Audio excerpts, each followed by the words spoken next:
So I find it quite interesting, Alan, that looking at the Cinderella story that you just mentioned, just to see how at that time it was possibly the way for people to share their wisdom and connect, and it's absolutely beautiful. And you've got lots of other little stories. Can you just unfold for us another of those stories and well-known concept that we hear every day, but we don't totally actually understand the real meaning behind it?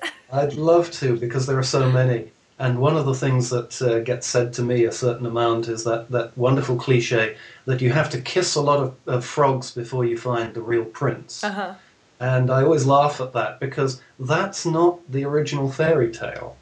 In the original fairy tale, the princess has the frog retrieve her golden ball or whatever, and then the frog insists that he can sit at her table and eat with her from the same bowl, that he can actually sleep in the same bed as her.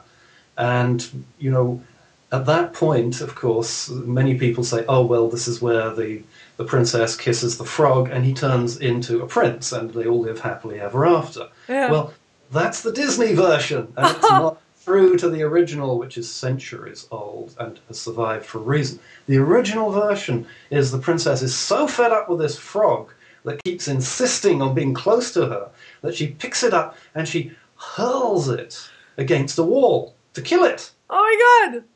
And that's when it turns into a prince. And you think, okay, this is different.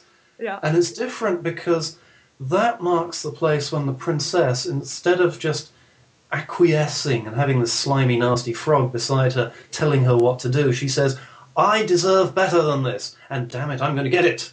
And that's when she hurls it, and that's when she becomes worth loving.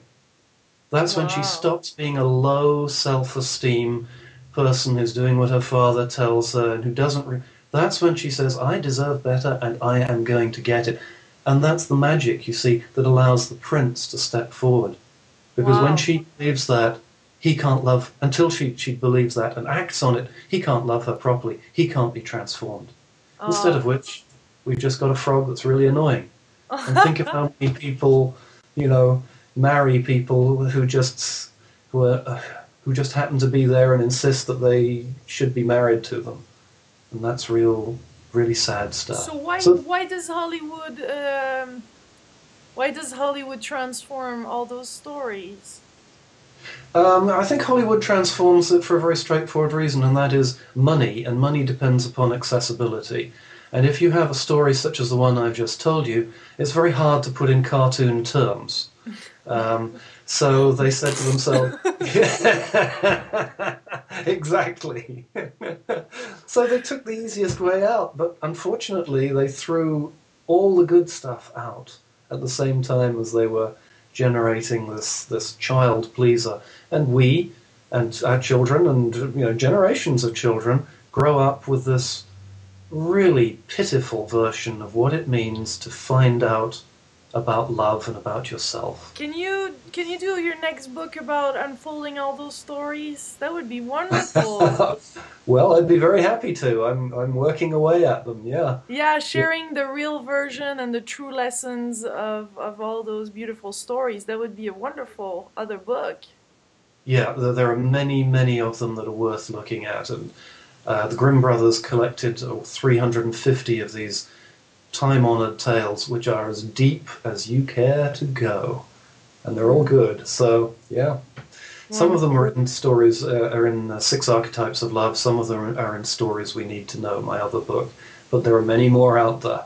Thank you, Alan. Thank you, thank you. Thank you, Lilu. A great pleasure. Bye. Lovely to see you.